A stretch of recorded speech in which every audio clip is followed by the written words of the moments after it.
back at the coalface time and again, a little bit more often than perhaps many would have thought at the start of the season when you think of the quality of the back row Quins have, and he has taken his chances extremely well. Romain Poit takes the whistle. Wasps have to take the points, and 4 tries would be very useful, actually might even prove to be vital for their ultimate qualification. Left or right? As the Twickenham Stoop hosts an all-English tie with a European flavour and with plenty of spices thrown in.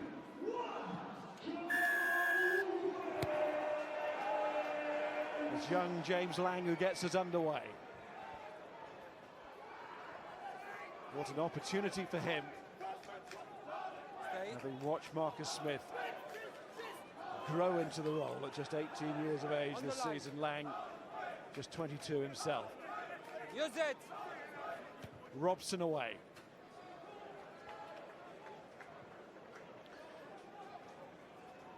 Was a super start from the 13, Brendan Macken. Doesn't get a huge amount of chance in this Wasps midfield, but it's a high-hanging deep kick, took it really well. Look at the power and explosivity to get up back on the front foot.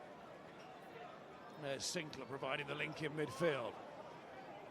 Midfield tonight with the centres, Roberts and Alofa. Abrasive physical combination they are. Against Eastman and Macken, this new combination for Wasps. There is Jamie Roberts, it'll chip through. Fielded by Billy LaRue. Try scorer last week against Saracens, but not enough. And Saracens really returned to form. Joe Launchbury wasn't involved in that match, he was ill. One of those to suffer from the viruses which are doing the rounds at the moment. Nice from Cipriani to find LaRue. As Wasps look to try and build from deep here. Tackle is from Walker.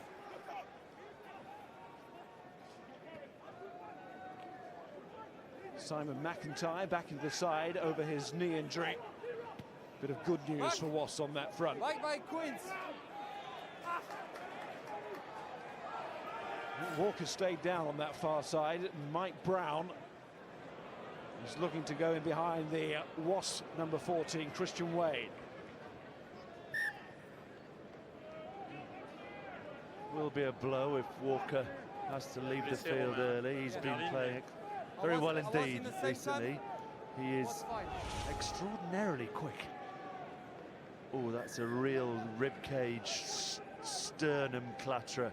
Marcus Watson just dips the shoulder, the point of the shoulder, right into the sternum. It'll blow all the wind out of you.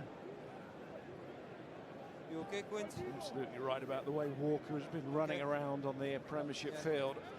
8 tries in the Premiership this season, also scored in Europe in Belfast, and one of the reasons why the loss of Marlon Yard has not been felt as badly here has been the form of Charlie Walker. Marcus Watson, brother of Anthony. Decision. Bit of a Scarlet's lesson for Anthony and Bath last night. We've been warmed by the sort of depth of Scott Quinnell's smile in the truck, haven't we? We've come outside in these freezing temperatures and he's like a beacon of heat with his enjoyment of that performance from the Scarlets. Time back on.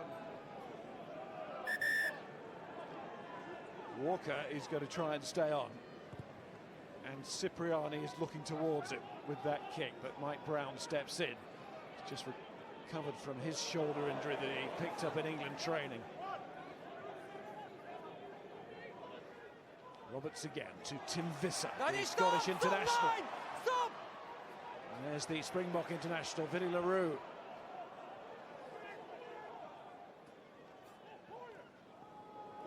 Nizam Khan, another one of those Springbok international, on his way back to South Africa after this and next weekend. Cipriani to Eastman to Wade, who's got a bit of space here. No form. Cipriani again, bringing McIntyre into it. Ball in front. Eastman to Haskell. Not done yet internationally, clearly the message there. Backwards. And there is James Gaskell.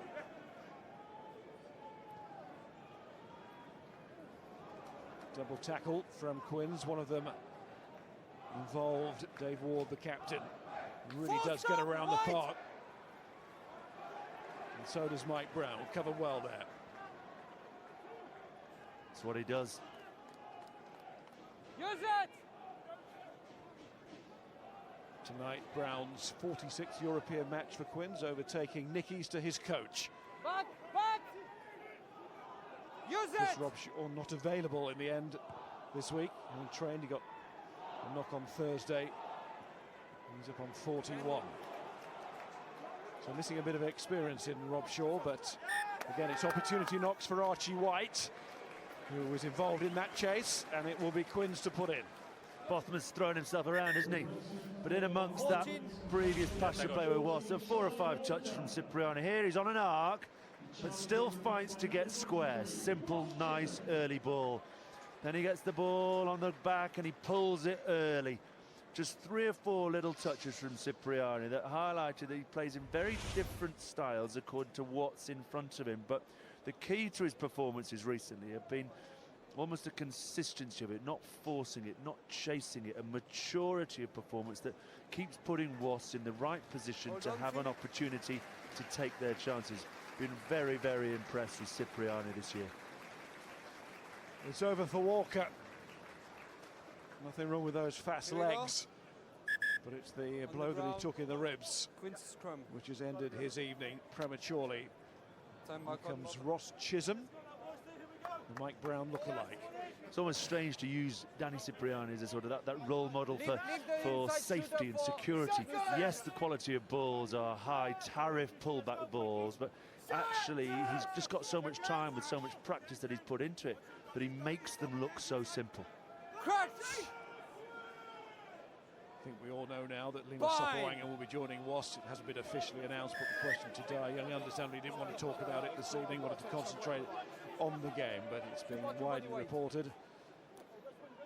Just a matter of when. Of course, that will have implications for Danny Cipriani. Yeah, look, and it's a tough one, but I think one of the questions he's got to ask is, okay, so how long's Sopoanga's contract, and is he out and out 10? Well, yes, he is. And then the next question you can probably ask is, how long's Jimmy Gopperth still here for? And am I second choice 10? And even if I am, so second choice 10 with Sopoanga might allow him to say, you know what, this you need 2 fly halves. But if Gopperth is, if Dai says to him, no, Gopperth's actually Sopoanga's my number 1 10, Gopperth will play 12, but if Sopoanga's not playing, Gopperth will, then that might force Danny's hand. He won't stay to be third choice. Set.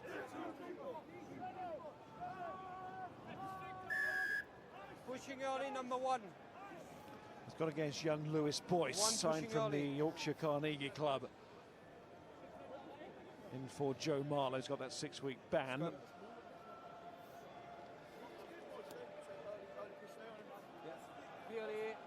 Another young man with great potential.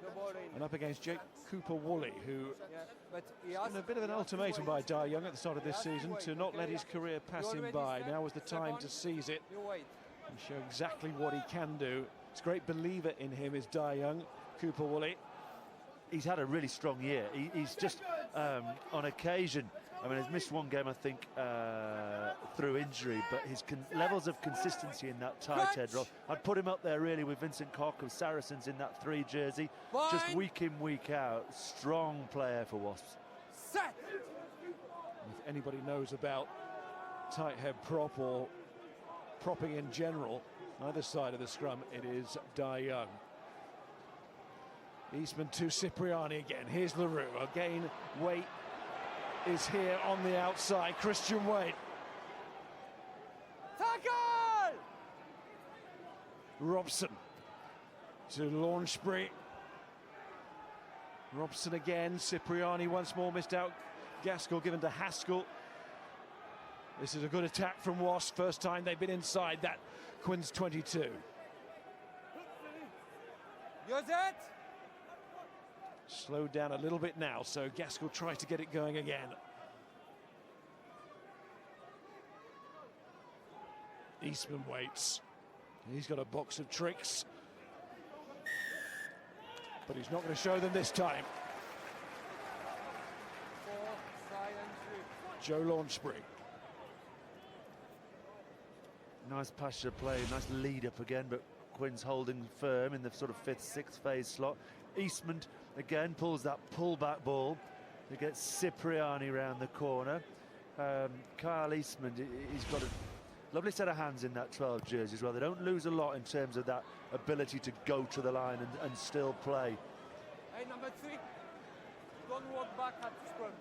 Doesn't have the tension this evening for Harlequins. You can feel that in the ground at the moment, but what the home supporters will want is a performance of pride and one that keeps their side moving in the right direction. Lowish down in the Premiership, but never far away from the top of that table in that league. And the Quins very aware of how close they've come in recent times when they've lost matches, just a point the wrong side. Oh, that's dropped by Watson. So a bit of pressure from the home side. And we've got a try at Franklin's Gardens. Northampton against Clermont-Auvergne.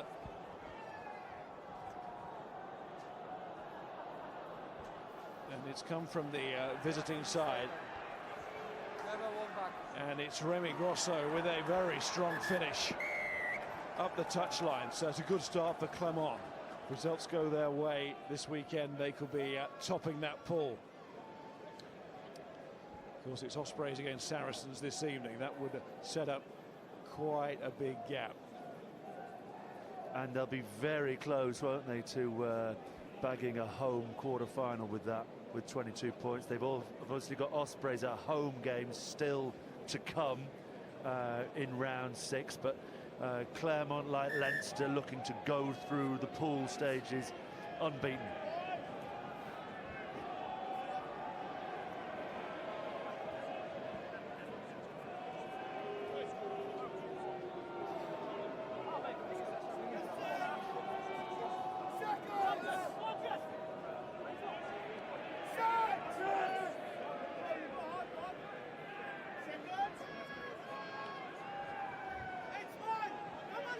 Crunch! Bind! Set!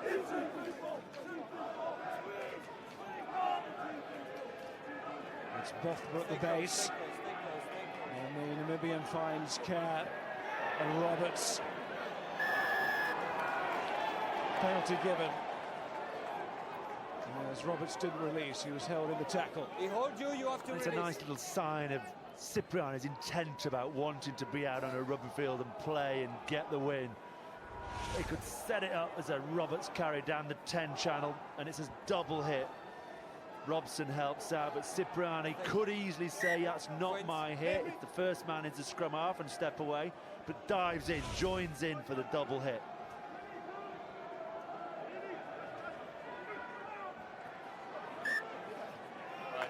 Not straight from Ashley Johnson. He doesn't agree, but it was a bit skewiff. Cool. We are, Miles, we are down the middle of that. Wow, Roman, are you kidding me? I mean, when they beat Harlequins 41-10 at the Rico in round 2, they actually managed to do that without a line-out. They hardly won a line-out that day. So it's not the end of the world for Wasps against Quins if they don't, but that was a particularly harsh one. Looked like a pretty accurate throw. He set a high bar.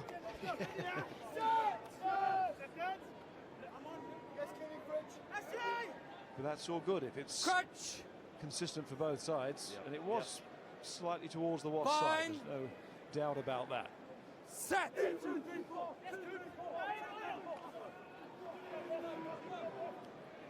No, back, White! Or just about kept in there in the end.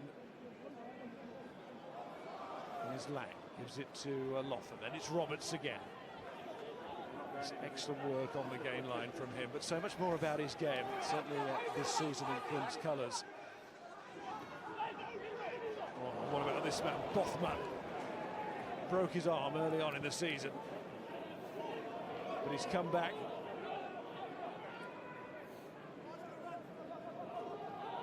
And he's come back strongly. Here's Chisholm, the replacement from Lang's pass. Nice, cheers! Come here! Great work, Chin. Let's go!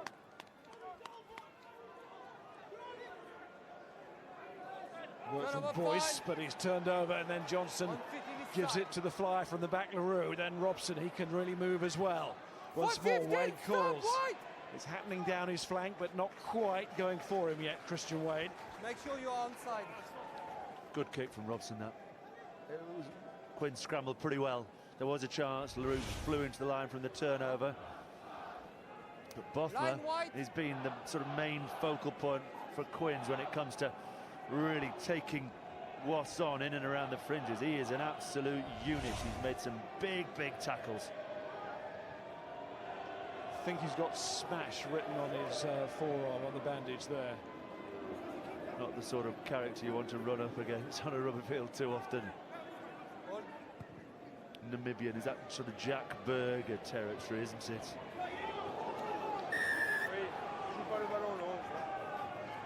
Visser just getting his timing wrong there on the challenge. We stay on penalty kick. The interested observer next Tackle in week the air, for not the danger. Scotland squad announcement for the Six Nations at Before Murrayfield the on World Cup. Tuesday.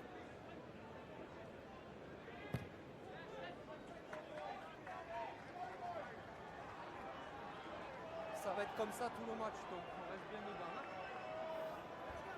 As they're very excited Back, here Quince, about Quince. Ronaldo Bothler Open. getting a run of games. Open, Quince Real at the energy, back. real physicality. And Quins aren't show ponies anymore. They're not tick-a-tacker. They're not just play lateral and wait. They roll up the sleeves, Quins, nowadays. Not the head, not the head.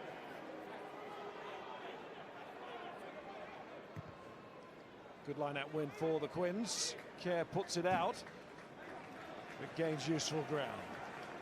Does begin to become a concern. One, not straight, fair enough. Two, on the trot, just means it's very difficult to build pressure, to win pens through quality rugby, stick it in the corner, and then immediately the pressure is relieved because the line-out isn't won. So, look, they did win in round 2 without a line-out, but away from home without a line-out makes life very difficult. George Merrick was the man who won it. Nisam Carr with the run for Wasps. Know each other so well, these sides, and we're sort of seeing that at the moment. Back, Quince. Even though the personnel have changed because of injury, systems and patterns are very familiar. Oh, the referee's given the yellow card straight away there. Shoot on. So he's yellow No ball, carded shooter. Archie White, has he? Time off. No. I think it's a shoulder charge. You think he's gone with Lewis Boyce is walking off. It's not the knockdown, which I thought was going to be unbelievably harsh. I was about to pile it to Roman Poit. That's not a yellow, and it isn't a yellow. So, two henchmen, Roundtree and Easter, just having a look to see what their young charge has done. Okay. When you're mentored by Joe Marler and you've got Carl Sinker on the other side. So he's tackled him away from the ball. Time back on. Tackle with the So shooter, Ashley no harm. Johnson is not running a decoy, but he's in front of the ball, Sorry. doesn't see him, Time off. and Boyce just drops him when the ball is nowhere near him. So if it's a good decoy close to the line, then occasionally you can follow through with the tackle, but when you are 10 yards away from the intended recipient, it's a tough one for the referee not to penalise you. Back, Quince. I'm not sure, I've got to be honest, I'm Stay very where careful you to say are. this is an I don't- ex-Quinn. I'm I not don't sure want it's a yellow to card see you, there. Penalty maybe, but you know what, Roman, a lot of experience. And put yourself in the player's shoes there. What's he meant to do in the heat of the battle? Just lining himself up for And a tackle. The ball doesn't go in the place that he thought it would. Might have ramifications as well, because Wasps now with the extra man. Here's Carr.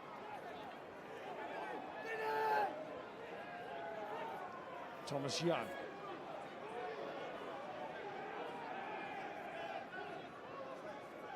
They work hard in defence here, the home side, and Cipriani's going to try and test that Eastman as well with his quick feet. Back. Work from Merrick, who tried to rip the ball away, but in goes Haskell as the ball initially gone backwards, picked up by Cooper Woolley, and they're getting close here, Wasps, for that first score of the evening. McIntyre pulls it back to Cipriani, of course does that himself, and then it's Young on to Eastman, who will score. Wasps have to win, and they're the ones to score first. I think he might check the LaRue pass. Looks as though he's given it at the moment and gone through, but before Danny realises, Cipriani realises what's going on, so tries to take a quick conversion, but Roman knows he's in control. As the pullback ball gets into LaRue's hands, does he just lose control of it? Before the try, please. Okay, with we check the light. Falls forward. We check the pass. Pullback ball, Cipriani. Okay, super fast hands from LaRue. So he gets it there. Now then, is it clear and obvious? No. Roberts comes in to stop because there's no momentum from LaRue. On en a un autre, Romain. I don't think that's clear and obvious. I would award that try. This might help us, this angle.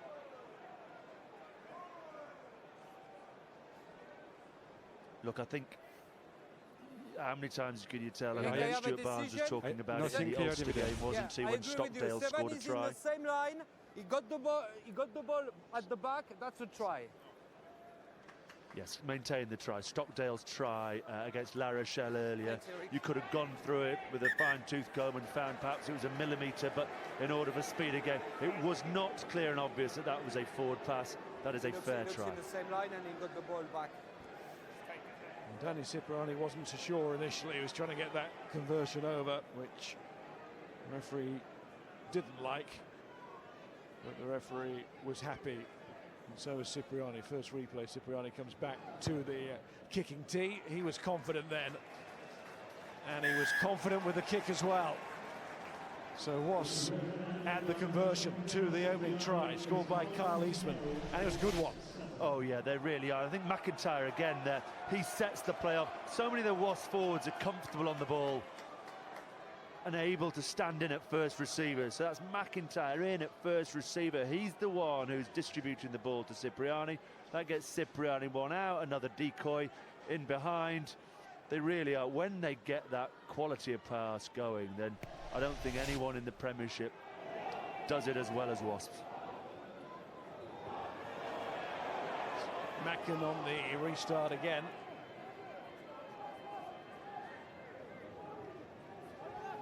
Here's Eastman once more. LaRue has a little juggle. Because he had that nightmare in Dublin in the quarter-final last year. Less said about that, the better. Advantage over Queens.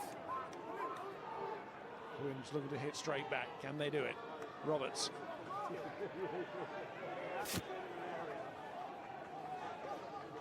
Care to Bothma. Back. Seeing off Ashley Johnson is not an easy thing to do, but Bothma Queens play on the ball. did it the first time. Leave it, 6. Care to Lang. There's Roberts again. Offload is good to Alofa.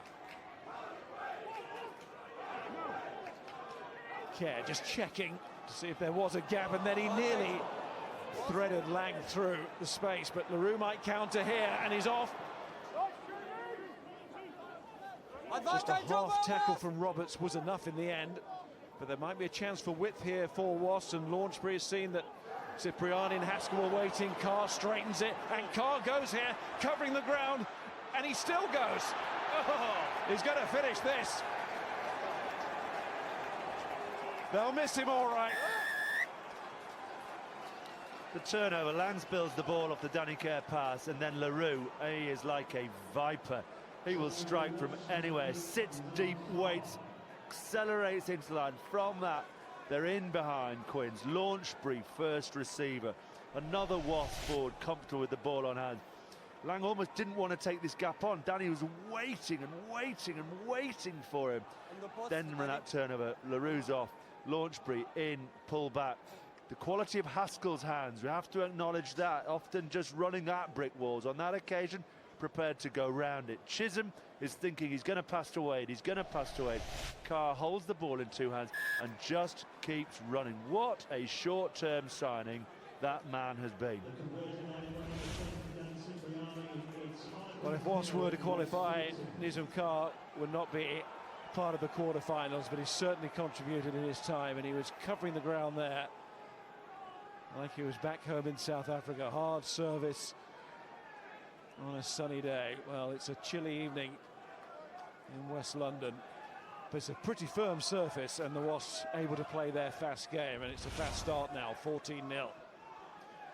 Quins have struggled to find their consistency when games have been live and games have been important, so there's always a danger with this Harlequin side. Lots of injuries, quite a few changes, that they're there to be beaten for Wasps, who are in a desperate situation in terms of excavating themselves from the pool.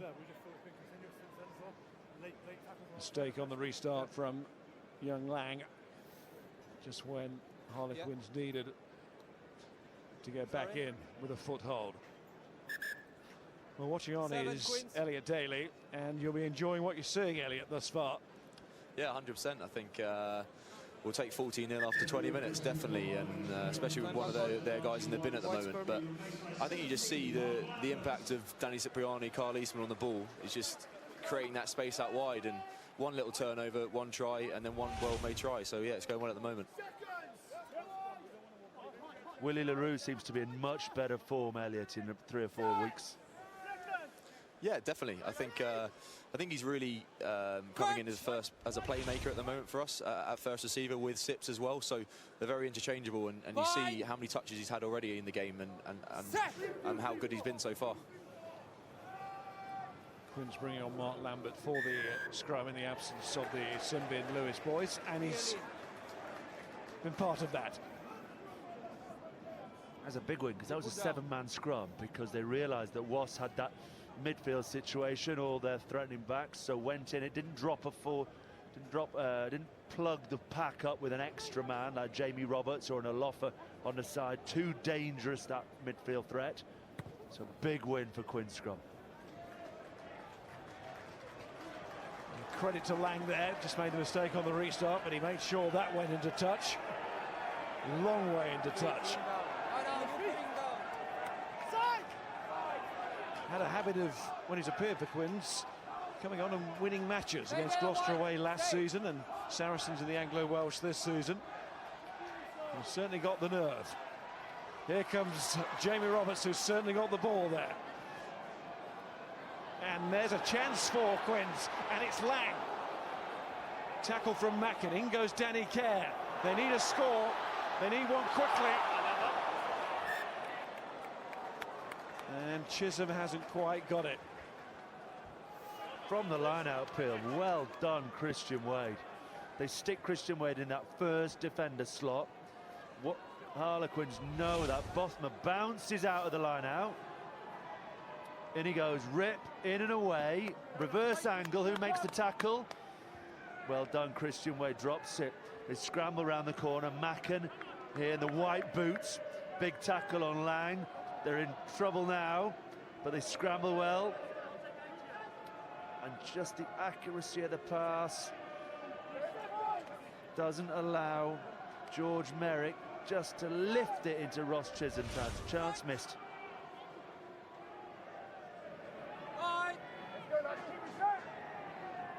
How important that proves to be, we'll have to wait and see, but it did feel like a golden opportunity for Quins, even though they are down to 40 men. It didn't matter there, as it went wide. They had the numbers. Just to know about him. Before the last course set, he's walking around, okay? I told him already, and he has to walk now.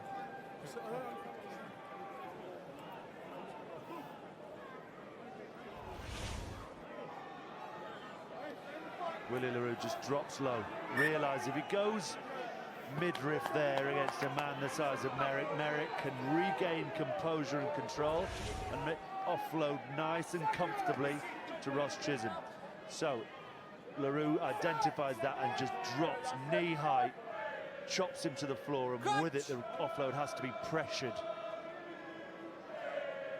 Point. Set.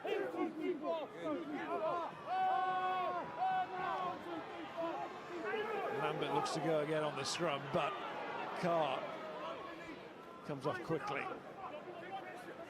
Bothmer might have got hurt there. A bit slow getting back to his feet.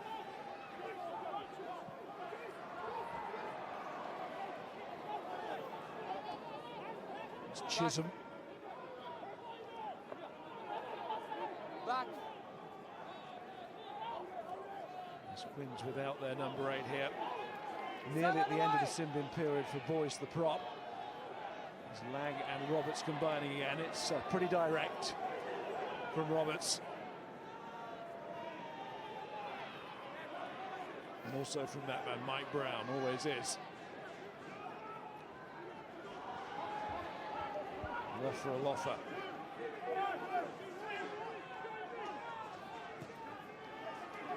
Roberts offers himself up for his side. Selfish is not in his vocabulary. Diving. Care Off his feet, again. number 2. Out to Lang. Quins find a way here. It's James Chisholm. Penalty advantage, Danny. Little chip over the top. And Glynn tries to get on the end of it. Come back, foot. Referee was playing advantage, as you've probably heard. 2. Clear it off his feet first.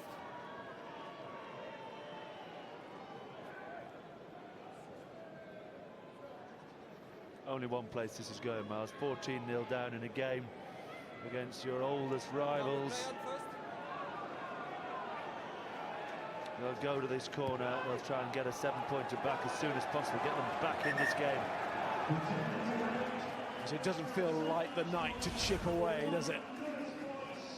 Although that's a nice little chip again from Kerr.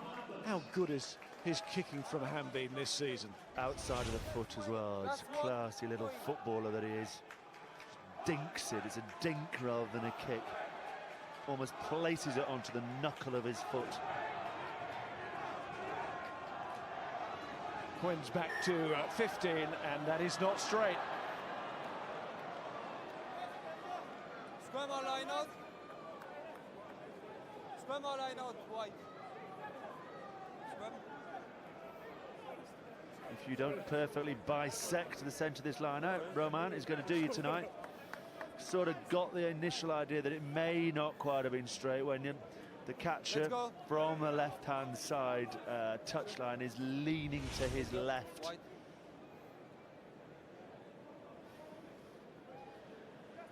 Marginal again, isn't it? But as you said earlier, Miles, if he's consistent,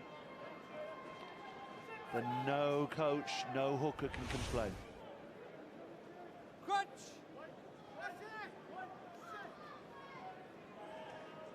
Bind. Nikisa doesn't look too happy about it, Set. understandably. From his perspective, Roman Pride has got the plumb line out tonight. Carr taking on all responsibilities at the moment. I want to leave as well.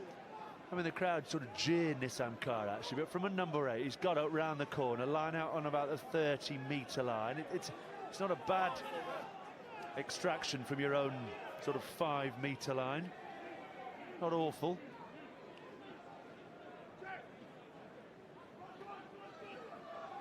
Clever from Ward, he just went to the front. But that's not so clever, and this gives Watson another chance, and Mackham has Watson outside. Watson with Chisholm and Brown. Watson carries well. And goes LaRue, he's had an excellent first half. Nearly an interception there from Kerr.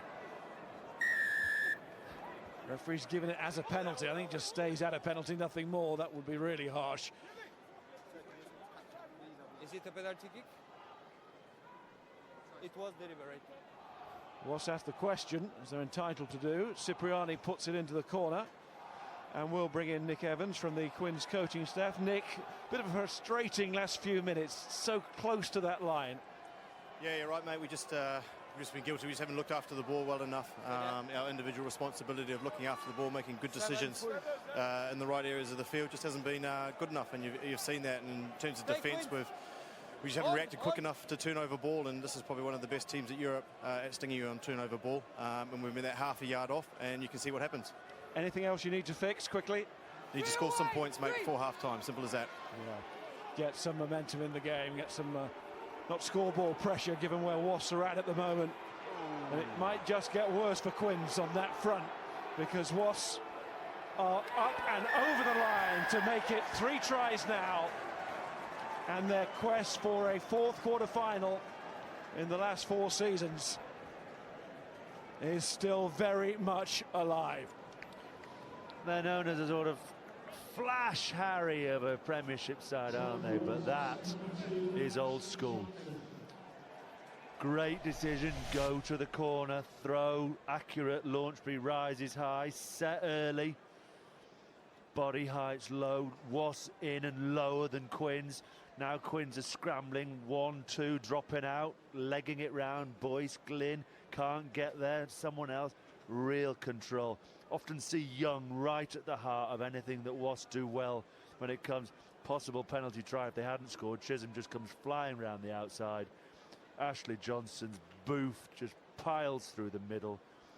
That is accurate. I mean, real. We talk about accuracy when it comes to the quality of handling, but that is accuracy in the tight. That is white knuckle mauling. May have seen there, as soon as Wasps took that ball and set up the drive, there's a little shake of the head off the ball from Dave Ward, the Quins captain. Just a hint of an air of resignation that he just thought, oh, here we go, Wasps are going to make it 3 tries now, and this is almost becoming unmanageable. It's not quite got to that stage yet. Quins the home side, but they need something, as Nick Evans says, before half-time here. Nick Evans and yourself, absolutely right. Ross Chisholm drops the ball right-hand corner. Then they have an attacking line out, 25, 30 metres out. Poor execution on a peel, ball down. Wasps so quick to strike. Quins scramble, discipline goes, slap it down in the corner. 14-0, 21-0, just like it's classic Wasps. By the way, Dave Ward is not a man to throw the towel, and he's proved that time and time again. No, it's in. Back.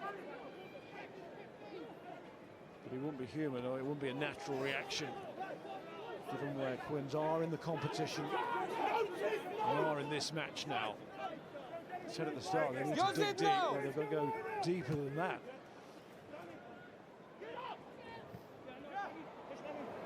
Lang keeps it alive with a bit of risk. Chisholm helps him out.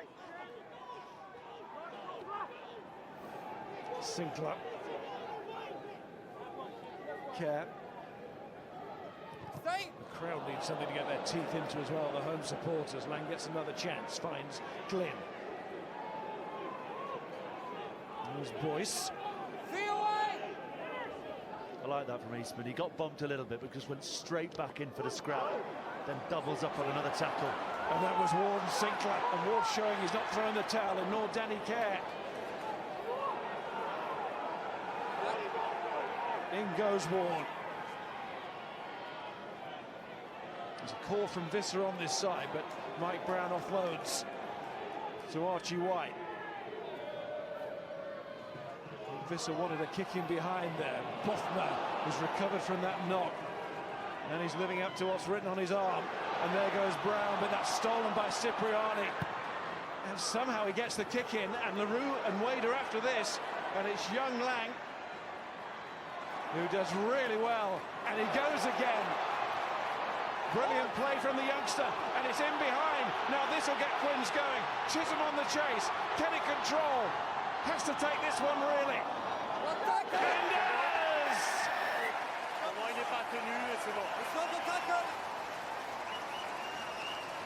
Not sure where to start there, Miles. Quins round the corner looking well. Bothmer again, Mike Brown, good bust. Cipriani reads the offload, just felt if Danny Cipriani had offloaded his ball a fraction earlier, the ball would have stayed in hand. As it was, looked like a strong kick, then it's all over to young Lang. Good read. Now, if he offloads to Robson there, I think Robson's gone. But as it is, Lang gets himself back. LaRue gets a half-decent tackle on him, but not held. Back on his feet. Good step on Watson. Then they're away. And we've seen Chisholm score try of the seasons time and time again. And Chisholm, who is got what excellent muscle endurance when it comes to speed, beats people there by a mile. Picks up, composed, waits for it to lift on the second bounce, doesn't snatch. Really good, not held. He's back on his feet, places the ball immediately, no question. Good try. It's not being too dramatic to say Quinn's chances in this match rested on the outcome of that attack. Nick Evans called it, the coach, didn't he? Said they've got to score next. If Wasps had gone again and got a bonus point try or a penalty, then 4 scores behind is a mile to come back from. There's still miles to come, 16 points, 3 converted tries, but at least the crowd, they feel the crowd are back into it. They feel they can score tries, and they're on the scoreboard. The dreaded donut is gone. As if that one had gone sour, and you really would have feared for Quinn's chances in this game. I mean, it's still a long way to come back from this. And Wasps will be more than happy with the situation. By and large, they are in control. He's going back for the knock-on from the restart. I think the Quins fans and most people would say the advantage wasn't over from the restart, so he's gone back. I think that is a fair call. If they hold, Christian Wade nearly won the restart and was off and running himself, but in the process of it, knocked it on. There wasn't a lot of advantage there, was there? Gone 3 or 4 yards, hadn't kicked it away. Fair call to go back to that. And James Chisholm was just about held by his boot, but boot is enough. Just drops over Glyn's head. Just drops over the head. Wade will be disappointed not to have taken that.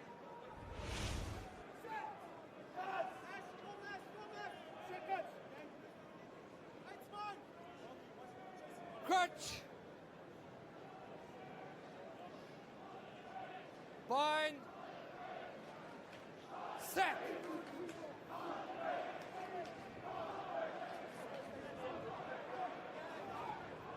Kerr gave the tap, but then found a bit of a loop in the ball coming to him.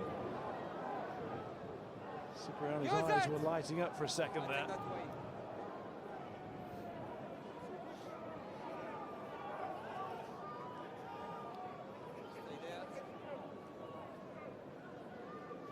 A bit of hard yards there from Chisholm. This is a tall man, and he makes the most of it. There's a chance for an inside ball to Bothmer or Sinclair. Couldn't quite free the arms. Here's Kerr again. Mike Brown with that familiar step. Can be so effective. Roberts says we've got more of a say here in this first half. And Danny Kerr's off here. Wasps know they have to get hands on him quickly. He's lightning, he really is. Sinclair doesn't want to risk another interception on this near side, but Lang, he's been inspired by the way he took his side to a try. It's really starting to cook now, this game. Kerr to Roberts. And listen to the crowd, much more involved. You wouldn't think they were out of the competition, would you? Sinclair, in comes Gaskell. Referee says knock on. Big 90 seconds now, this scrum 5 out. Couple of half chances. Visser takes the high ball. And you think if Visser had got the high ball offload away before he took contact, Bothmer was away and running. Then, patience, Visser will say, I kept hold of the ball, we recycle. And Danny Kerr's away and running, then Lang's away and running. The scramble from Wasps is exceptional at the moment, but 2 or 3 missed chances in one passage of play, which makes the next 70 seconds pretty critical. Here's the great take from Visser. If he takes this and pops straight away, Bothmer is gone with Sinclair. Johnson stepped out of the line to shut Lang off. Again, Lang gets away. Good step. carries himself through a Haskell tackle. There's Kerr with another little nibble. Young, slow. The Wasps scramble is a side that is desperate. The Quins scramble hasn't been one at time that has been one that has been desperate, understanding the importance of this game. I think that's probably the main difference between the two sides. With your line when you feed the scrum, okay? Take the middle Used the word clearly, okay? smash a And few have straight times feed. this evening. Mike Brown has got a smash in the face there. Let's go, boys.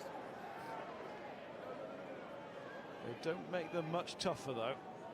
No, and I think you watched last night again, some of the glimpses of Watson's feet in a beaten zone were good, and then suddenly the big second row, Byrne, who got man of the match, just steps Watson as the last man, and it's those sorts of little things that you know Eddie will have seen that'll go, the reason I'm still picking this man is if it's a one-on-one, he is my guy. He will down an elephant or a cheetah, either style, he will take the runner down.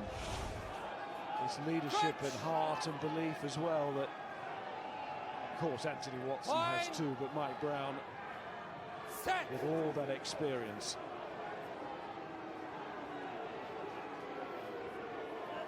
So can Quins capitalise on this territory? They've had more and more of it as the half has gone on. Referee's going to give them a penalty.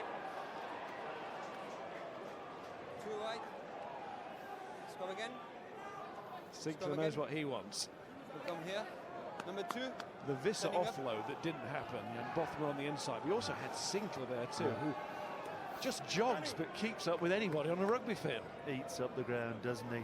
Powerful, dynamic unit. Had a bit of a blemish, didn't he, against Ulster? The daft shoulder block. Just part of the game. He's still got in his DNA. Just the occasional cheap shot. Other than that, there's not a lot this kid doesn't do.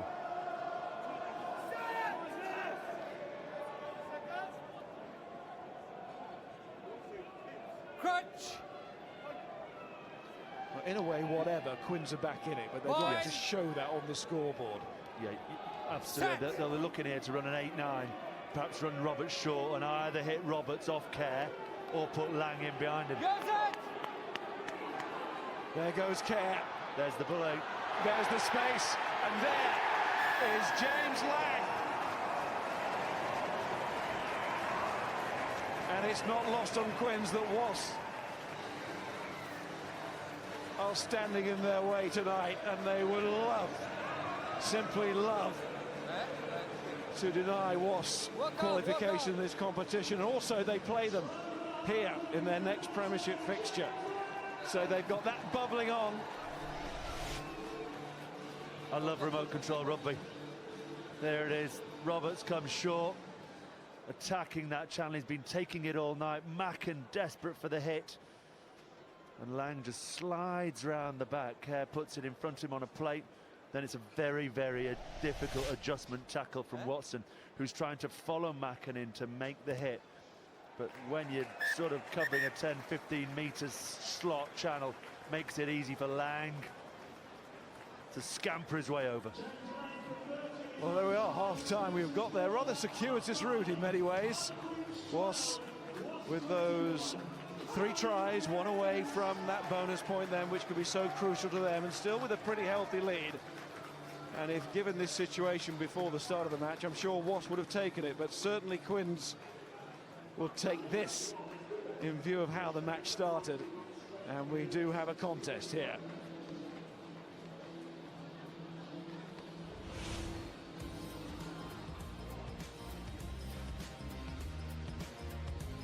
Lewis Boyce with the yellow card. And it hurt Quins. Nizam Carr, one of the men, to make it count.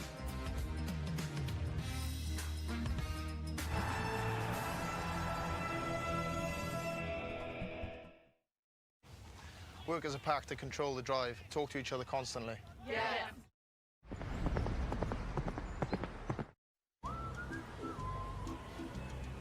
There's a local hero for that.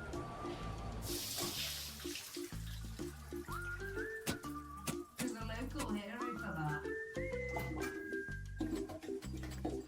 Whatever the job. There's a local hero for that. Find a trusted tradesperson at localheroes.com, a local service with easy online booking and a 12-month British Gas guarantee. Search localheroes.com. Refreshing your home this January? Right now, get 10 litres of Leyland White or Magnolia Matte Emulsion for just £10. And Kohlberg Oak Effect laminate flooring for just £9 per square metre. For prices you'll love, come to B&Q. The Winter Survival Deal. Large pizza, garlic pizza bread, wedges and cookies for just $15.99. Domino's, the official food of everything.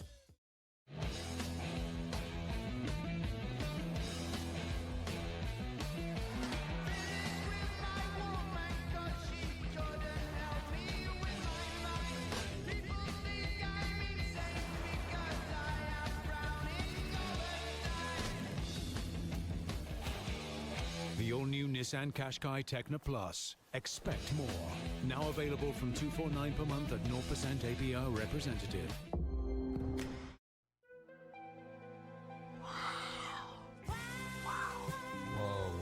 It's the power of the portrait. Wow. Incredible. That's not what I expected to... Wow! The new series, Portrait Artist of the Year, Tuesday at 8 on Sky Arts. Spend your Saturday morning ruining mine. Predict 6 correct scores for a chance to win my 250 grand. 18 plus, entries by 3 o'clock Saturday, T's and C's apply. Mitsubishi Motors, proud sponsors of rugby on Sky Sports.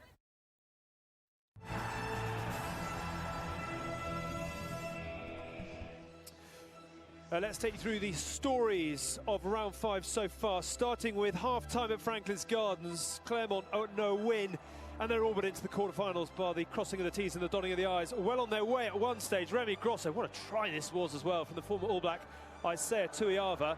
But Northampton have struck through Nafi Tuitavaki, so life left in that one on Arena if you want to watch it. Earlier on this afternoon, the Premiership champions have done exactly what they needed to do against the leaders of the top 14, Montpellier. 41-10, including a stunning double for Ollie Woodburn. Rob Baxter's men right back in the equation in Pool 3. It was an absolute belter last night at the Rec. One of the performances of this or any other European season from the Scarlets, who ran rampant against Bath. Hadley Parks with their third in the first half, and the bonus point try coming not long into the second as well. Def from Rhys Patchell. And the Scarlets have got an absolute belter to look forward to next weekend against Toulon.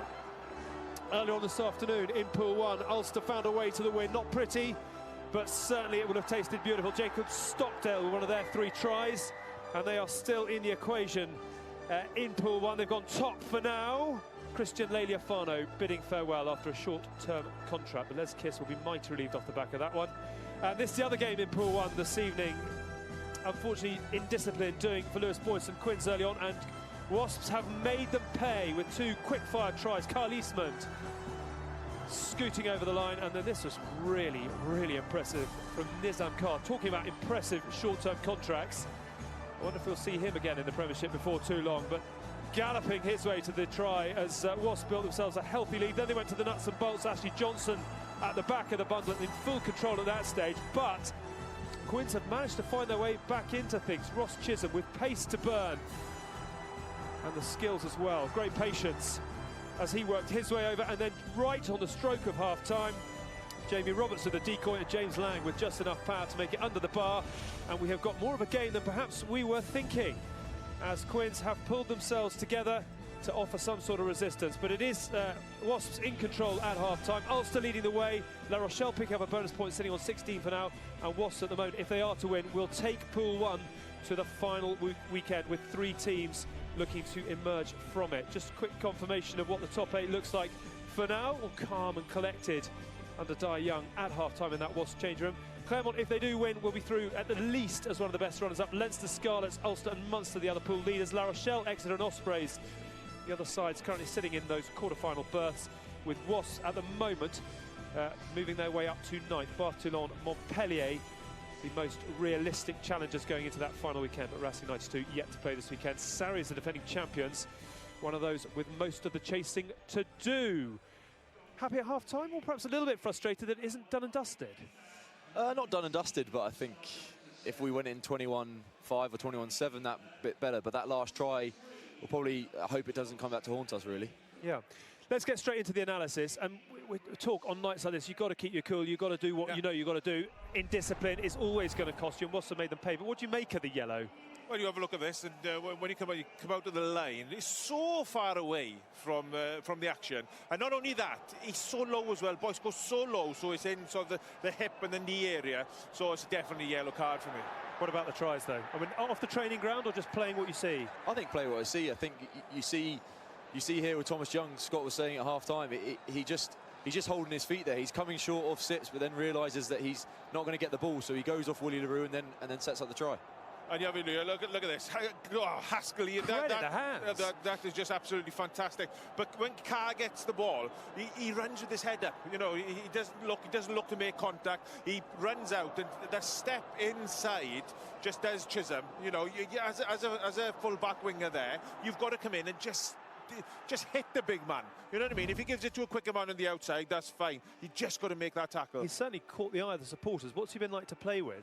Yeah, he's been great. I think with Nathan being out as well, we're looking for some big carrier, big influence in the game. And I think the last 5-6 games he's played, he's been, well, my man of the match in most of them. So, yeah, he's been unbelievable for us. Yeah, I wonder if we will see him again. You were going to add to that, sorry. I think he's a wonderful player. He plays with his head up. He runs. He's big. He's powerful.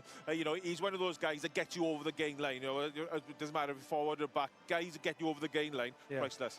Beauty comes in many guises. I know you like to see free-flowing rugby and the twinkle toes out wide, but someone who knows this Wasp setup as well as you do, I mean, is this a thing of beauty to you, or you just let them get on with it?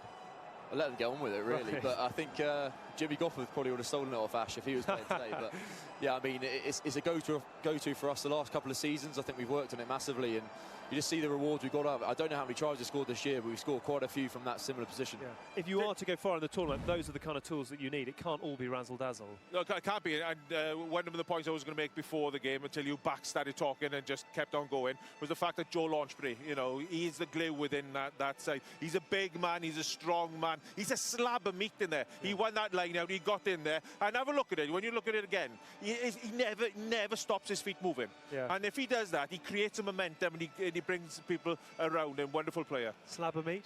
Slab of meat. Takes one to know one, I imagine. The incident we were talking about, let me tell you. Keep it clean. The incident we're going to look at here is obviously the Ross Chisholm try, but it's one of those moments you were watching on here. It's one of the ones where if it goes to hand for Cipriani, or one of the Willie LaRue gets on the end of it, it's game over, and suddenly it's game on. I don't know whether he must not have heard anything. There's 3 of our guys there, but I think one missed tackle here, and you see what it costs us. Look how short our chase is with Marcus Watson there. He's beat 2 players there, and then there's nobody in the backfield. And obviously, I think credit to Dan Robson getting from the other side of the pitch all the way across and putting a little bit of pressure on him at the end, but it's a good finish. Certainly is a good finish, and he's exactly what they needed. But the thing is, he kept a cool mind, and you said the Quins getting into the game, they need to keep a cool mind, you know, and he did exactly that. And you have a look here, you know, this is a wonderful angle. They use Robert so well on the decoy. Will called it in commentary, but I've been impressed with Lang. He's a big man, he's a strong man, good boot on him. He's a 10 sort of 12 area. You know, he makes his tackles. You know, 2 young outside halves here, quality. You know, they needed that to score that, because the difference between the 2 sides for me in that first half was Wasps were more clinical in that first 25 minutes. Now Harlequins had their opportunities, got the 2 tries. They should believe that they're back in this game. 9 the difference. It looked very calm in the changing room. Who does the talking in the interlude in the Wasps camp? Dye will say his piece, but and then the coaches. But it'll be down to us and what launchers I think will be saying to the team now. But I think we haven't done much wrong. I think we've probably missed a couple of tackles and they've scored tries from it. So we know what force they are. We'll keep them at bay, really. Is it a sort of start again, get an early score, let's put it to bed nice and quickly? Yeah, I think so. I think it's exactly that. We're not going to change the way we play. Obviously, the way we're playing is a very good brand of rugby, but we've got to cut the mistakes out, cut the missed tackles out, and hopefully we'll come out on top. And if it's going to happen for Quins, where from? Where from? Well, first of all, they need to control the ball. The far too much they spilled the ball. They got into Wasps 22 a couple of occasions where they didn't keep their control. They spilt ball. They can't give Wasps easy outs. Yeah. You know, they need to get to the Lang. They need Roberts to get over that gain line, play in the right areas. Wasps, their line out has struggled a couple of times in that first half. If I was there now, I'd say, like, put it into Wasps 22. Yeah. Let them play out. Put them under pressure at line out and see where we are. are come 55 minutes. Quins playing for the badge tonight, but they are keen to take Wasps down with them, to get them into something of a crocodile roll, and to see if they can stifle the ambitions and the hopes of their Premiership rivals. At the moment, it is the visitors who are on their way to the win they so desperately need, but, well, a lively last 5 minutes of that first half means we have got a contest still, and the second half is coming up shortly.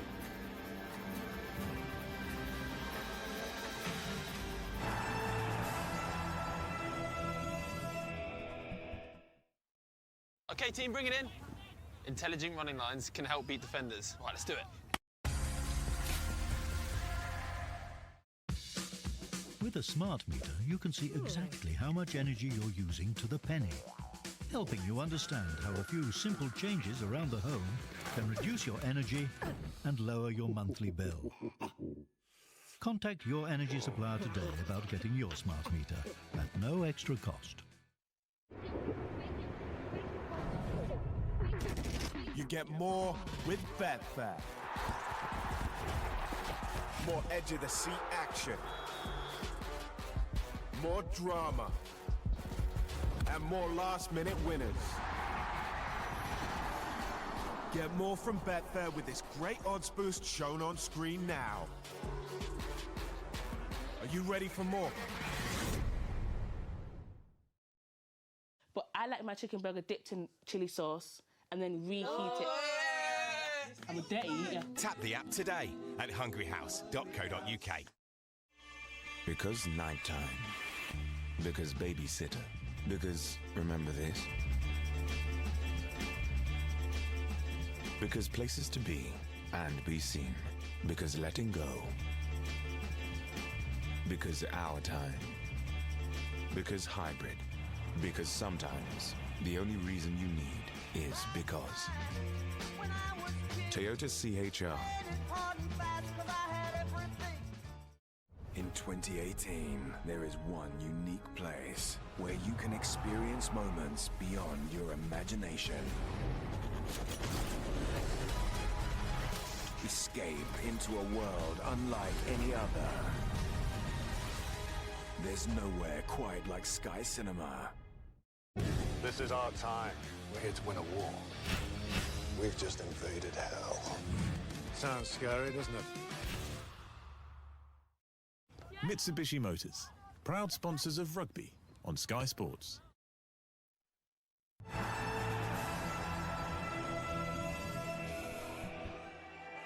Big Super Sunday for you tomorrow, as you would expect. All eyes on Liverpool Man City, a big game at the top of the league. 3:30 for that one on the Premier League channel main event. Prior to that, it's Bournemouth against Arsenal from 12:30, and the Monday Night Football this week is Manchester United against Stoke from 7 on the same channels.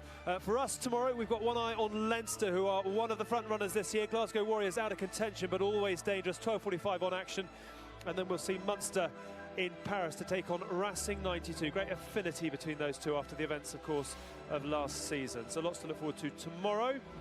Players are back out, as you can see. Just a quick check on Pool 1 once again. Ulster, with a good win earlier on this afternoon, have gone top for now. La Rochelle with a losing bonus point, sitting just in behind them. Wasps at the moment on 3 tries. Are they try bonus point hunting in the second half? Of course they are, but first of all, they have got to seal the victory. Quins looking dangerous in the final few minutes of the first half. We are good to go with the second 40. Mike Brown, can he turn things around for the home side, or will the visitors come away with that victory? Well, Miles, back to you. Thanks, Alex. And Quins facing the prospect of losing all of their home games in this season's Champions Cup, which putting down by 3 wide. wasn't part of their script going into this season. They still have a chance to prevent that from happening. Tackle made inside. Stay back. For Wasps, tantalisingly close now to what they want out of today. Not just the victory, but the 4 tries as well. Tackle made inside. Because of that Quins recovery, still a lot of work to be done. It's a great box kick from Danny Kerr to get them clear. Reasonable restart, good kick chase. They'll be echoing Nick Evans' words almost, understanding that next score critical for Wasps. Don't let this home momentum keep gathering. There's his son, Thomas Young. Eastman takes well. Not the tallest, but he plucked it out there. That's a lovely play from Cipriani to Wade. Now can Wasps start the second half in the manner that they would have been dreaming about? Well, Chisholm says not. Ross Chisholm is very quick across the ground. We've seen that many times before. We've seen it tonight, both as an attacker and defender. Great pass, Cipriani. Visser jumped out, shut the outside channel off. Cipriani just waited, front away. Now this is going to test Christian Wade's lactic acid. I'm going. Oh, when you go all that way and don't get there, you wish you hadn't bothered. He'll be absolutely knackered now. Here's Eastman again. Cipriani to LaRue. Had a strong first half, Billy LaRue. Always looking a threat if he got a half chance. That was a good carry from Haskell. Quins let him get 3 or 4 yards beyond the gain line against a 2-man tackle.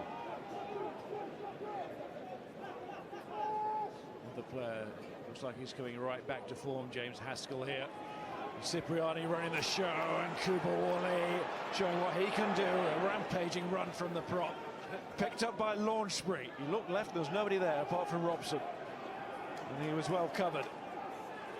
Robson has to go down on the floor. Big Ben Glynn stoops to meet him. Use it, White! There's James Gaskell. A bit hot under the collar at the end against Saracens last week. He didn't have Launchbury alongside.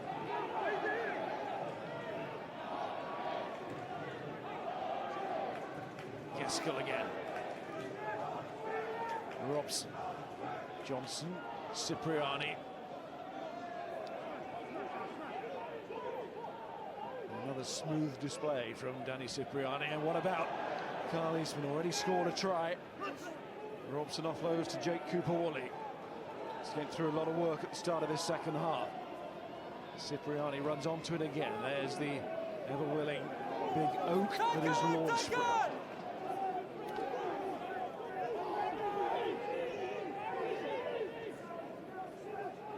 Eastman, and then it's Gaskell in the left wing position. Here comes McIntyre.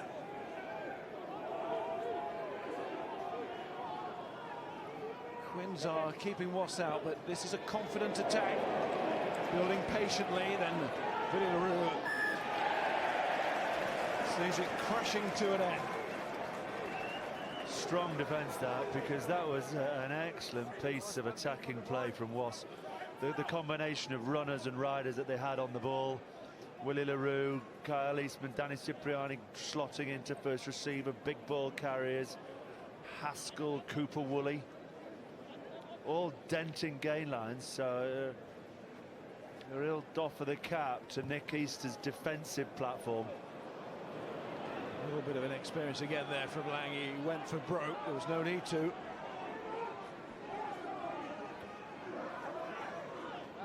Quins just needed to change the geography of the match. It's coming straight back at them here from Wasps. Macken. Mike Brown. Danny Kerr. Well, he's every right there to give that a hoof, because there's a lot of space. There's another Danny Cipriani. It's a lovely, sweet strike, that is. Quality kicking display there. Kerr put that into a really good slot. Cipriani covered the ground. Here the two props having a go at each other. Cooper Woolley. Is that in slow-mo? It was difficult to tell when it was happening in real life. It was one of those ones like the old fella from the Minions who gets on his scooter when Gru wants him to go quick. Come on, let's go. And it's like, no, really, let's go. So, I love it. Props in open space. Love it. Referees had an effect on those lineouts. They're right down the middle, to be fair. Olofalofi finds support from Chisholm and then Brown.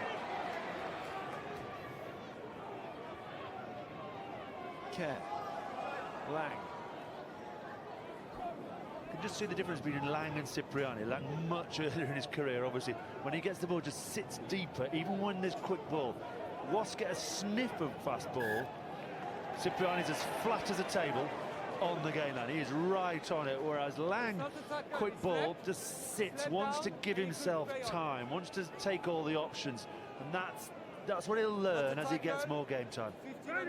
It is a velvet performance from Cipriani, though, isn't it? Been excellent tonight. I mean, excellent. I'm trying to think where the errors have come. He's fronted up defensively. He's made good calls. He's kicked well. I mean, talk about kicking well. Everyone remembers Henry Slade for that semi-final kick against Saracens, but look at that. And nearly 11 years now since he first won this tournament, and I think he believes he's got a side he could do it with again once everyone's back and fit. But it's up to him to steer this side into the knockout stages, to allow the cavalry to get fit.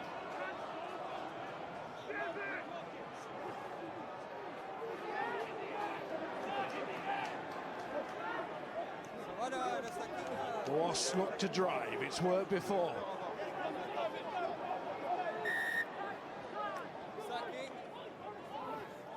Quins penalised, and then the knock-on at the base, preventing McIntyre from running into the corner. Time to go for another one of those, says Cipriani.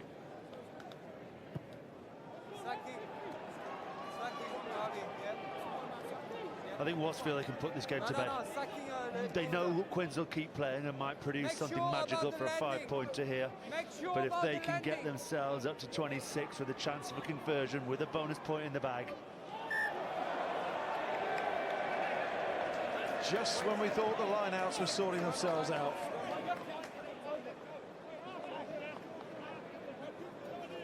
No question about that one either, was it? I mean, ended up catching it way over his right shoulder. That is a real missed chance, and they know to win this tournament, to go to the very highest level, then your stats at line-out need to be 90%, and they're nowhere near that today. Tommy Taylor, of course, missed the season. Tom Cruise on the bench. Try to score against La Rochelle at Rico. Cruz. Johnson has given so much to Wasps, both as a hooker but also in the back row. What can he give here? Very important scrum. But Quins win. Love the way Kerr just skulks around the corner like a cat on the prowl, just in case.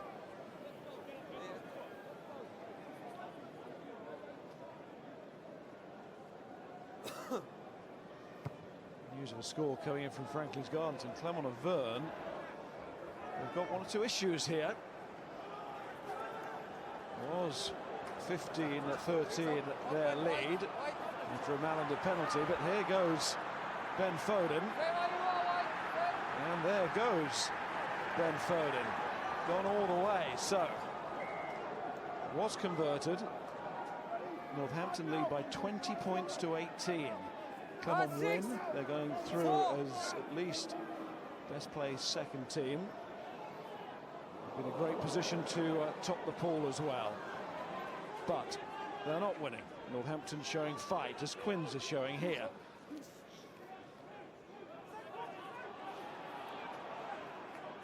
Bothmer again, and there's Dave Ward. In many ways, again, it was Ward who got Quins going with that little interchange amongst the front row on halfway all those minutes ago. Lang, long kick. He certainly got a bit of a swirl on it, but it's very well caught by Vinny LaRue. And that's an easy catch for Mike Brown. Tim Visser.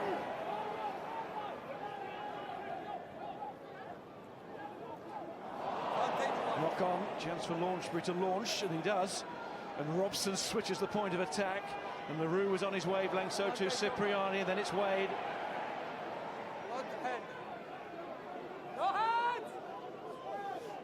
Boyce there nearly giving a penalty away. Cooper Woolley again. Ward with the rip, but it goes back to Ross and Wade. Nice footwork to evade the man. Launch spree. Robson quickly in. Carr loves that channel. Oh, collision there with Bothma.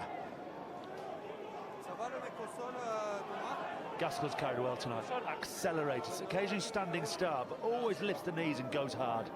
And there's Eastman finding McIntyre, who knew what he wanted to do there. Offloaders, no one quite on his shoulder, but there are plenty of Wasps out wide waiting. One of them is Ashley Johnson. LaRue's down now. Robson has a little look at that to make sure he avoids his man, but it's picked up by Glynn. Oh, he's just giving it back to Cipriani. He says, OK, you have it, to Merrick, who can't quite get it. It was Glynn on the floor again who nearly got it. There's a chance to talk about LaRue, with LaRue on the floor. I remember watching Brian Habana with the 2007 World Cup, and I sort of started watching him and began to understand that when you played against the All Blacks with Lobo and Cullen, you had to watch them when they had the ball.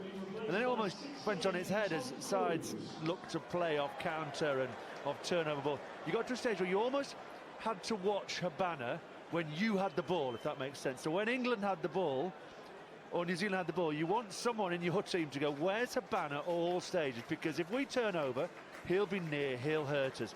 LaRue's been like that today, that every time Quinn's turned the ball over, everyone in the Wasp side go, get it to LaRue.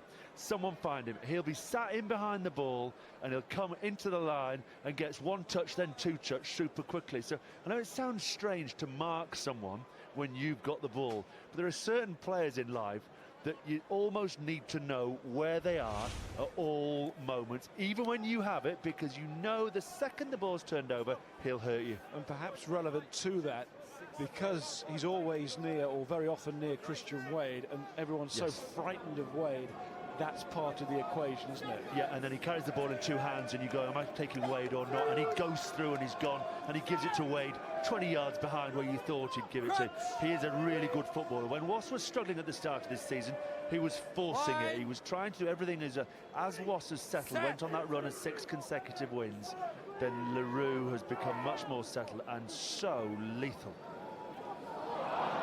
And so is that man, Danny Kerr. Lethal is a word connected with him on many occasions, but there's a few words you wouldn't like to repeat at the moment. Coming out of his mouth, maybe he's disgusted with himself there. Yeah, the one-handed out the back pick and pop means it's just dying on Danny.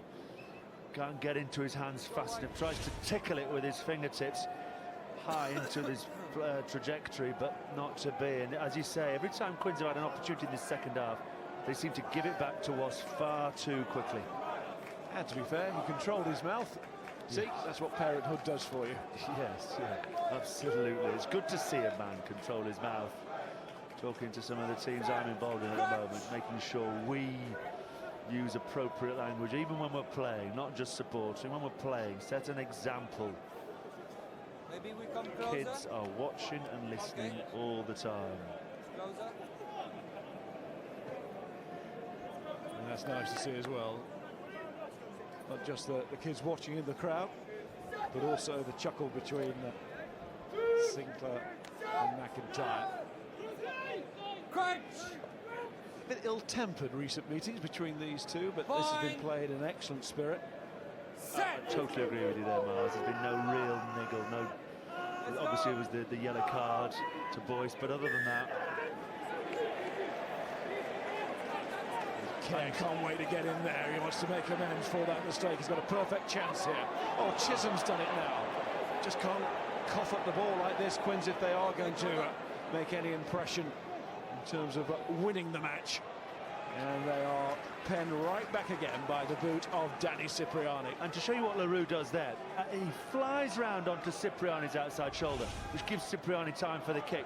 Tap go from Kerr. Haskell goes at the ball. In and away. Ball went wide from Wade. You'll see LaRue in the backfield, just getting outside, which means a loafer couldn't step in and hit Cipriani, which gives him the time to kick. So even though LaRue doesn't touch the ball, he attracts defenders, gives others time.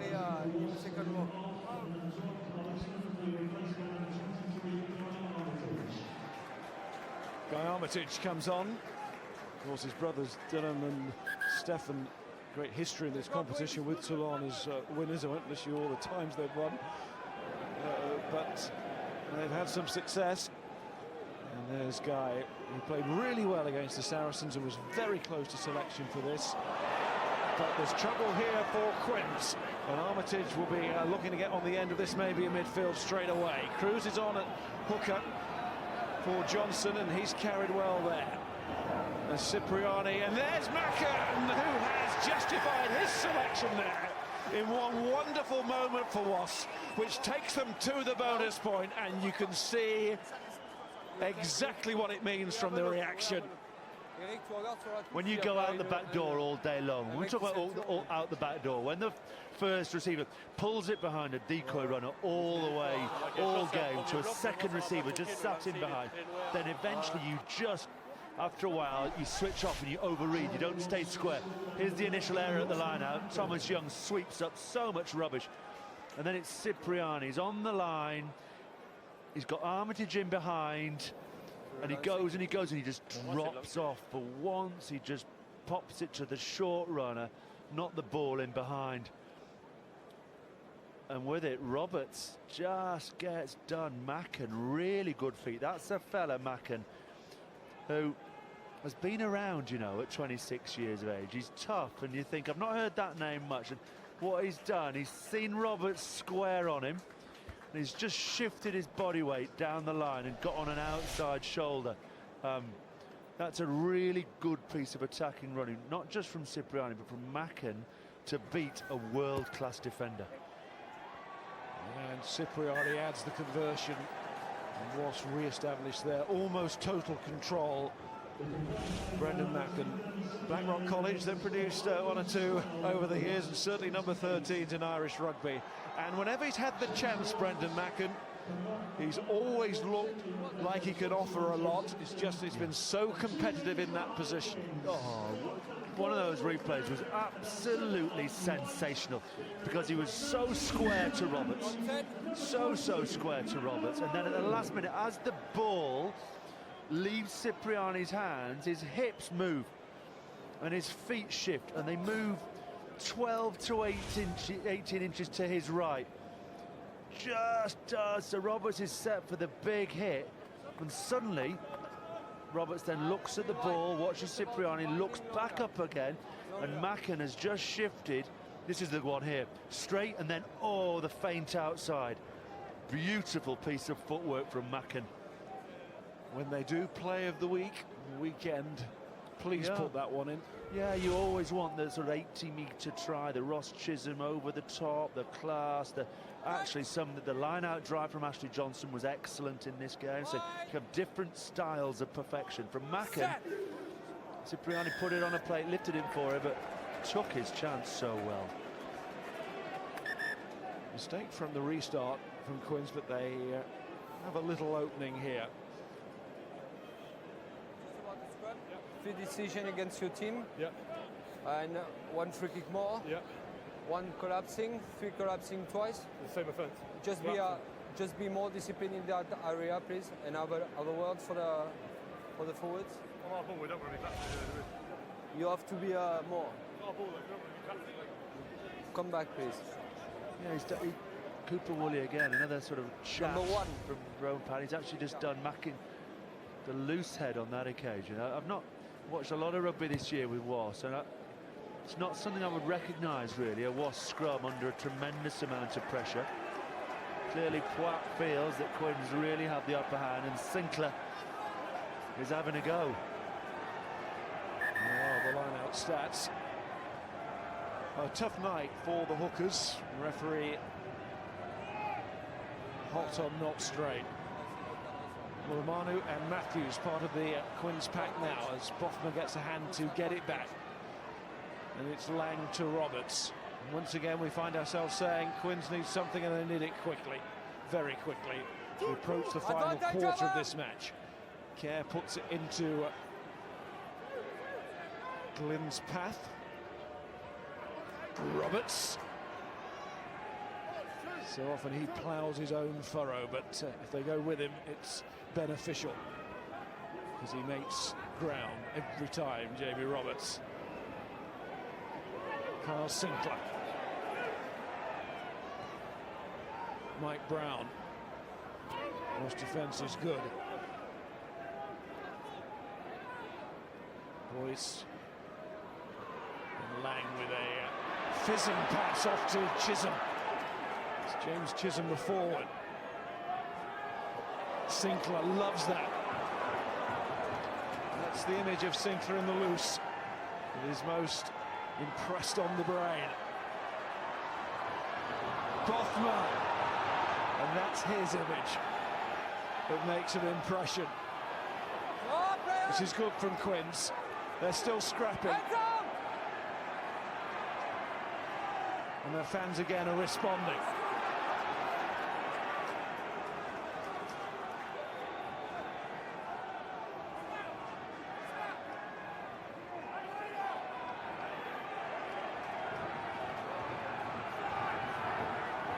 Oh, yes, from Boyce. Back, six, back! Back to Kerr. Gone crossfield. Alofa to Visser. He's going to get his chance. Puts it inside. But it was advantage. This has been patient. He's waited for that moment. Oh, yeah, very close indeed. The second Quins get a penalty in an opponent's 22, Visser heads to the left flank and knows that Kerr's free shot will come. It might have to wait a couple of phases, but anytime there's a penalty, Kerr goes to that cross kick. It did for Saracens. It's done for more teams. It's a good tackle from Robson. He scrams him. I think as he falls, just jams himself into the turf. Bothman. There's the cross kick from Kerr. Visser wanted out in front of him, but Alofa does well to give Visser the half chance, and then Wade, who is defending so much better than he used to, reading the game better, not stepping in and dying easily. That's a good bump on a big man. It's Joe Simpson on for Dan Robson at scrum half for Wasps, and Marcus Smith has come onto the field now for Harlequins. Mike Brown leaves, and also a change at hooker for Quins with Elia. There's Marcus Smith, just signed his new contract. As they say, barely dry, just 18 years of age, his first professional contract, already been involved with England squads, of course. But now he'll be feeling very good about life in terms of the security that Quins are providing for him, and seeing him as very much a young man they can build their future around. I know you keep your ear to the ground, and obviously it's often felt as rude to talk about finances. In football you hear about Messi and wages. What does a first professional contract equate to for a potential superstar like Marcus Smith? Well, not dodging it, I'll come back to it, but Bothman is being led from the field. And of course, he's damaged that arm this season, and oh dear, that is not a sight you want to see. Look, I mean, the figures are, well, they're out there, they're being reported at what he's on. Do you want me to say that on live television? My own personal view is it's his business. Yeah, absolutely. I'm just fascinated to know, because you hear England players, or for example, play. Here go Quins. Without Bothman, but with the chance of a score, Roman Poit.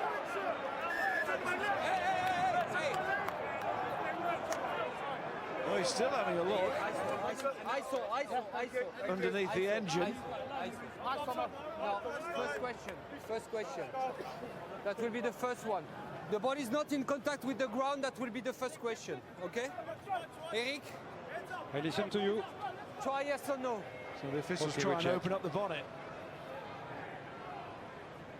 Good question from Roman. So he hasn't seen it grounded, so he's not trying to work out whether there's a reason to try cannot be awarded. He wants to actually know, is it a yes or no? There's a large lump called Simon McIntyre in the way.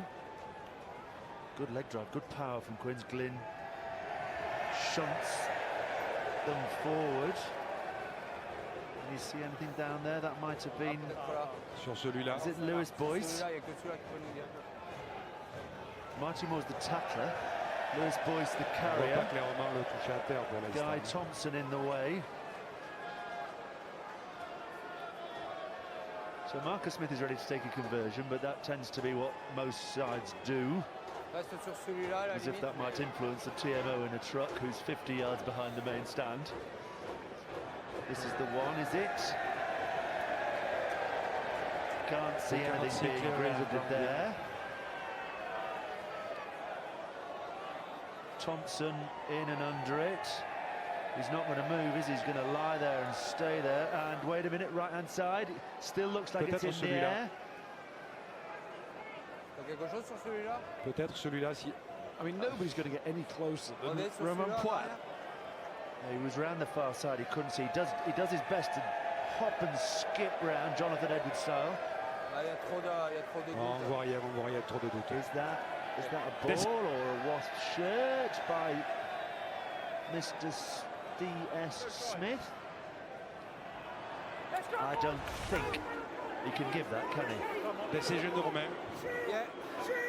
We cannot see clearly the grounding. You cannot award the try. Okay.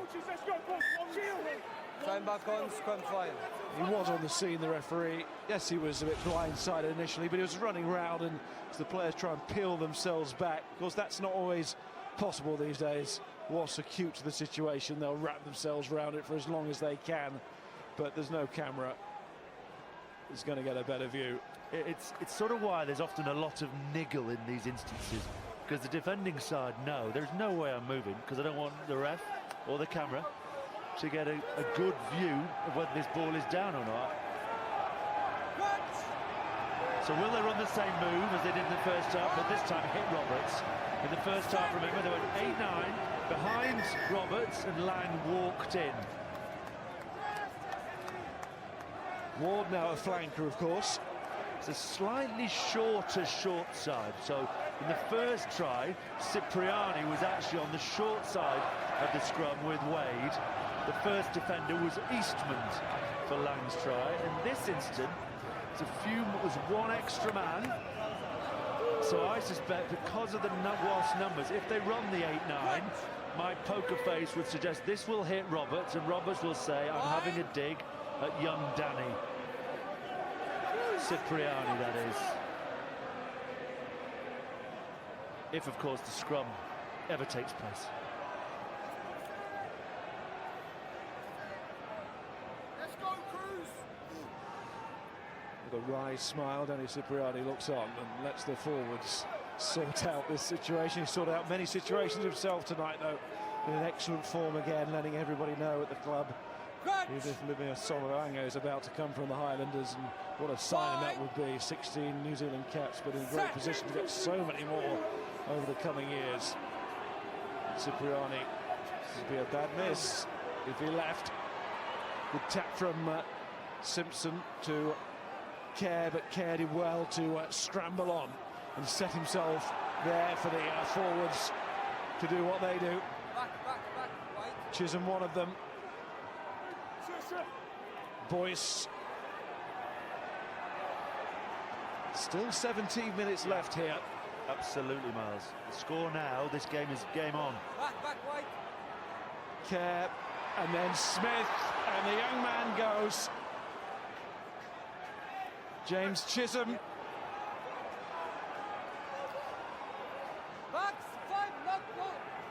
Harlequins, from their point of view, have to avoid another frustration here. They are into must-score territory, they know that.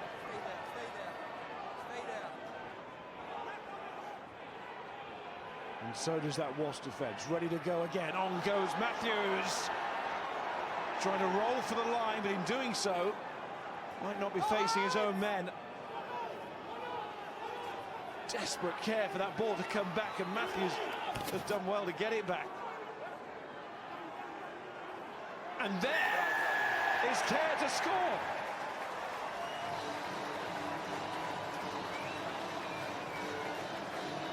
That's why he was desperate. Good look in his eyes. You talked about the glint in his eye before the game, Danny Kerr. When they got that close, it almost looked as though Matthews had scored it himself. But Kerr just knew, just make sure this ball gets to the base of this ruck, because I will score. So low slung, so low to the ground. And follows Elia through the hole. Elia went at and nudged Haskell, and just like a quarterback sneak, just needed 4th and inches with Quins in the in goal, and he just sort of followed Elia's buttocks and dotted down. Lovely kick from Marcus Smith. Just one final word on his new contract. Let's put it like this: he can afford the meal out tonight if Quins come back from this. And so he should be able to. Wonderful talent. These guys risk a lot in this game now and deserve every last drop of their reward for playing it. And what a chance now in these last 13-14 minutes. Young Marcus Smith, he must have grown up with Cipriani as his hero, and he's been sent out onto the field with a score at 28 points to 12 to go and pull a miracle out the bag. Harris on for McIntyre for Wasps. Here goes Lang. Both the young tyros on, Lang and Smith. The Quins have not given this away. No hands! Chisholm to Kerr.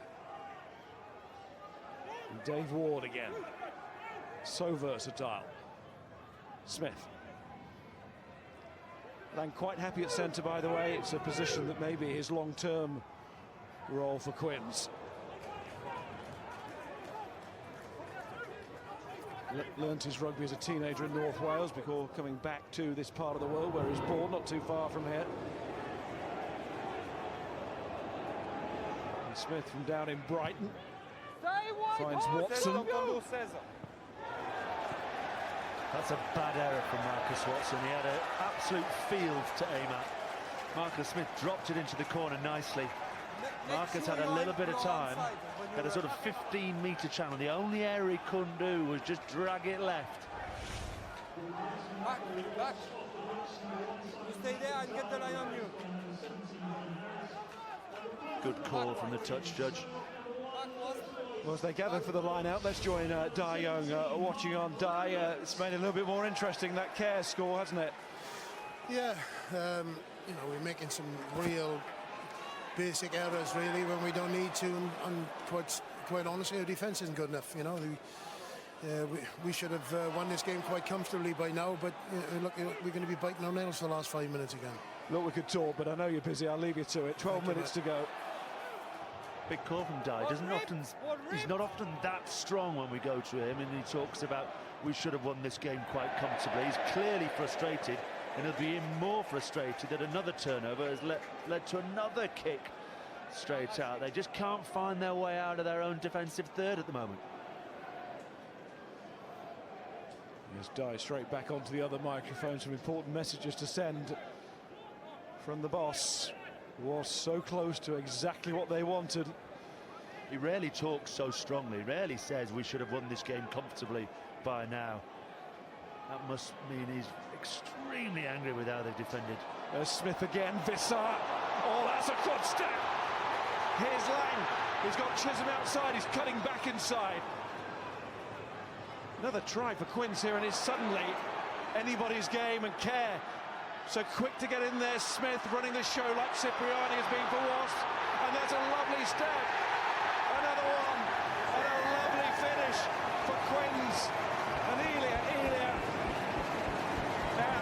welcome to this stadium now. The hurt of the first 4 rounds coming out. And they've got a shot to nothing, Quins. This pool is over for them, and they're just happy to go and play. Whereas Wasps will feel as though, oh, we should have had this game up and done. Oh, off the top, Sinclair good hand. Smith the pullback ball. Anything Danny Cipriani can do, so can I. Visser straightens, Lang keeps hold.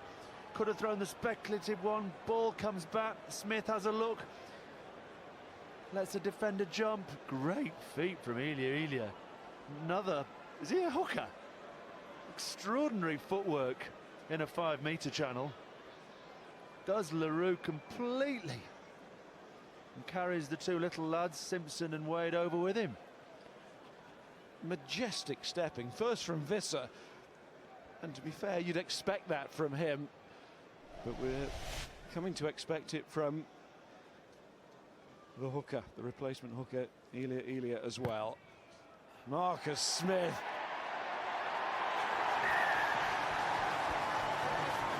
Hello, what have we got here? 10 minutes to go, and Wasps could be a quarter-finalist. They could be staring at the exit door. 26-28, the score was 28-12 5 or 6 minutes ago. You're absolutely right, this game was done and dusted. Bonus point in the bag. Wasps on 15 points, thinking we just have to beat Ulster next week and we're going to a quarter-final. Suddenly they can't stem any sort of flow from Quins. Talked with John Kingston in the week, and he said don't underestimate how we've been going in the Premiership in terms of those nearly matches and just losing, but also feeling the momentum's coming right back. And when we get our players back, we'll be a force too. It's not just Wasps and their injuries. Okay, they were bound to be the focus on that front, given they could still qualify. But Quins know they have Wasps next here in the Premiership as well, and they wanted to make a point and keep their flow in the right direction. I mean, since they beat Saracens in the Premiership here, 20 points to 19, they lost by a point away at Newcastle. They destroyed Northampton, then lost by a point away at Sale. So they're as close as you can be to have gone on a very, very good run. And the reason why we didn't persist with the interview, the live interview with Dai Young, of course, first and foremost, to then get back and do the job. It was that point of the match, it felt right, but also he sort of answered it in one sentence, didn't he? Did you say, well, pretty strong on the lack of Wasps' ability in defence in the second half. Their ability to shoot themselves in the foot, but they are still in front. Must be mindful of that, and can they get another score here to ease this pressure? That's a good offload from Thompson to Marty Moore. He's off to Ulster next season. We'll be playing them next week. Look at this offloading here from Wasps. That is brilliant. That is a great reply from them. Simpson goes in, but the ball goes loose. That's a long blast from Roman Pratt, though. It's a penalty to Wasps for the offside. Marty Moore, then Ben Harris. I thought Marty Moore's offload was good. Thompson, big powerful carry up the middle to Marty Moore. The Harris one just dropped, his wrists went in under. That's Moore. We'll see his offload come shortly. 28-26. Do you occupy territory and time, go to the corner and kill it with a try, or do you take 3 and take 2 minutes to do it and get 31 points on the board? Look, Cipriani's walking back. There's only one thing he's doing. On the goal line. Stay on the goal line. Taking the 3. Bonus points in the bag, not about the tries. Thompson is a tough carrier. That's the first one. Marty Moore powers away in, gets it clear out the back door. And look at this one. Oh, just drops his wrists and under to Luamano, to Luamano. Here's Thompson. Strong ball carrier. Marty Moore holds off. Big contribution for the bench there. Saw Mile involved. Did you say Harris? Moore and Thompson too. Simpson couldn't quite release, but Cipriani, cool head, says we'll take the 3 points. It's harder for them to score a try than it is a penalty, but of course, that penalty for Wasps has to go over, and that proved too hard for Cipriani on that occasion. It's a pressure moment. It is a pressure moment. Part of it is the clock's ticked over, and that's been a couple of minutes since Poit awarded that pen. So we're suddenly to 75. Wasps just have to try and find a way to keep a ball, because they know the second Quins get this ball, it will be gay abandon. Cruz on to Carr. Wasps still have him next week, of course.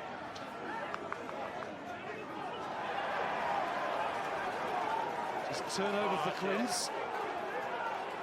It is Ward, Smith. He's looked smooth since he came on. Oh, that's good as well. And off goes Lang. Visser inside. Smith.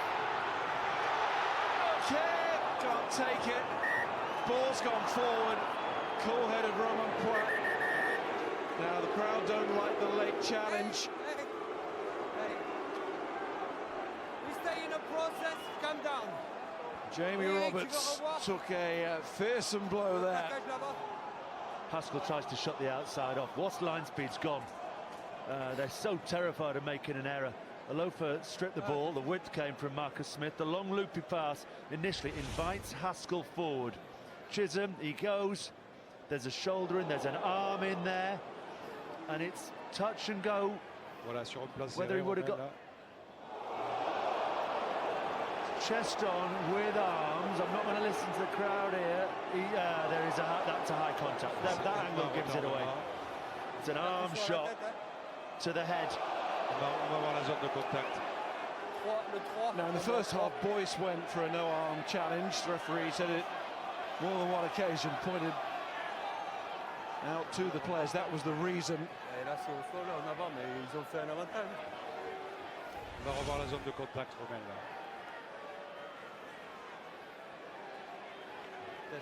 All happens at such pace. And that's what the referee must make his decision on, real time.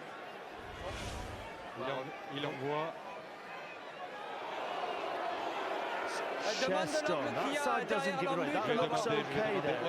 It's this side. The right arm from Haskell comes up, the shoulder contact. The arm is involved, but it's high. And for now, just shelve real time because the TMO, Eric Briquet-Campon, is asking for a freeze on the impact because it's impact to the head. It's clearly straight on the head. There is force after the pass. That's a red card. James Haskell is sent from the field at the end of this, what used to be a local derby, what has been recently a very feisty confrontation.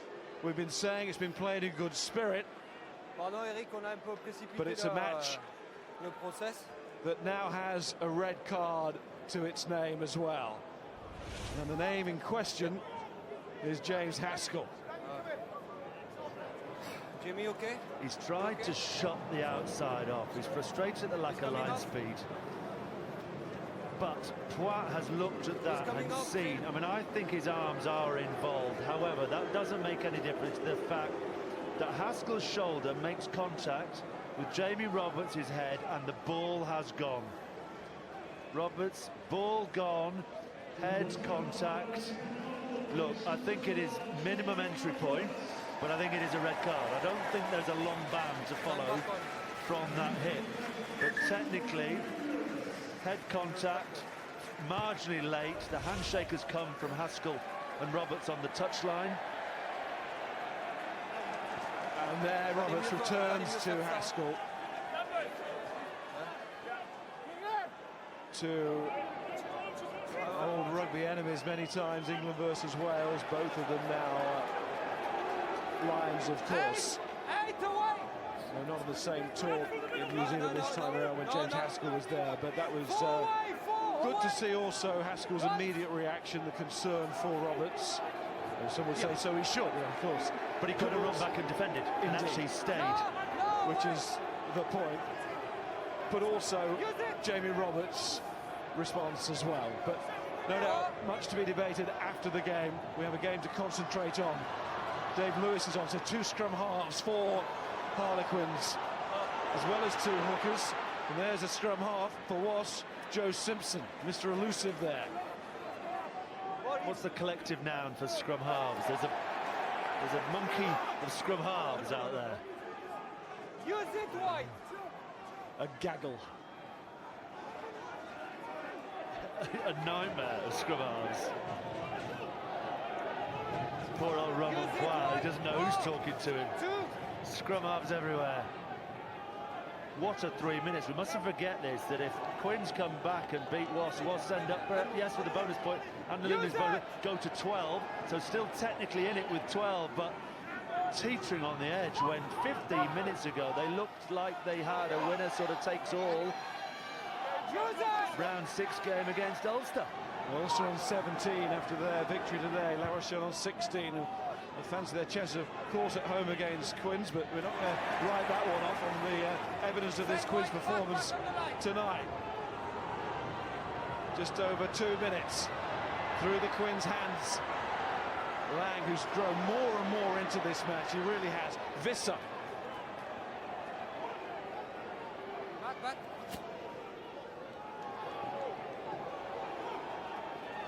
Now the Quins fans would love it. Now the Wasps fans must be nervous now. Alofa, offloading, not quite. Smith was almost through there, he held on to it. Oh, Cairns going now. Wasps look frozen here. Defensively, as Daigen was saying, they're all over the shop. They just can't make any impact in the challenge, and they're losing their defensive positions. There's gaps here for Quins. They're on the ropes, aren't they? It's just whether or not Quins can land the knockout. They just need the 3, but they keep going for the try. This 2 scrum half situation is working quite well at the moment for Quins. Constantly there at the breakdown and just switching the point of attack. They have to hold on to it. Luamanu. Alofa. Oh, strong there. There's Care. A penalty coming, so they've got a shot at the very least. There's Sinclair. Ross are on the edge and they know it. And it must be horrible for them here. So close. Care in there again. He's done it before. Is he going to snipe again? No. Out to Chisholm. Chisholm!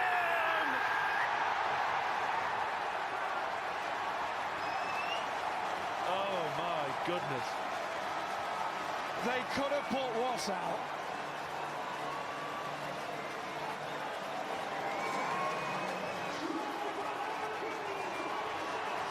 What a comeback. 28-12 down on the scoreboard when Mack can romp past Roberts. On comes Marcus Smith. What a comeback. And Chisholm has been Herculean all night. Time off. Oh no, time off. What's happened now? That's why there's a question mark here. Referee. Let's go. Is he talking to his television match official? No,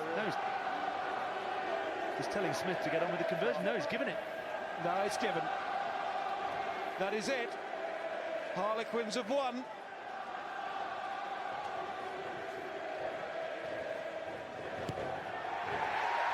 Out of the competition, but still they do what they felt they simply had to do tonight, what their supporters demanded against their old rivals, to dump Wasps out of the Champions Cup. I thought there were some wonderful performances from Wasps tonight. Nissan Carr, Ashley Johnson. I thought the control that Danny Cipriani brought to a team that's been crippled by injuries time and again in the past few weeks, and Cipriani stood flat on that line and manipulated the Quins' defence so well for such long periods.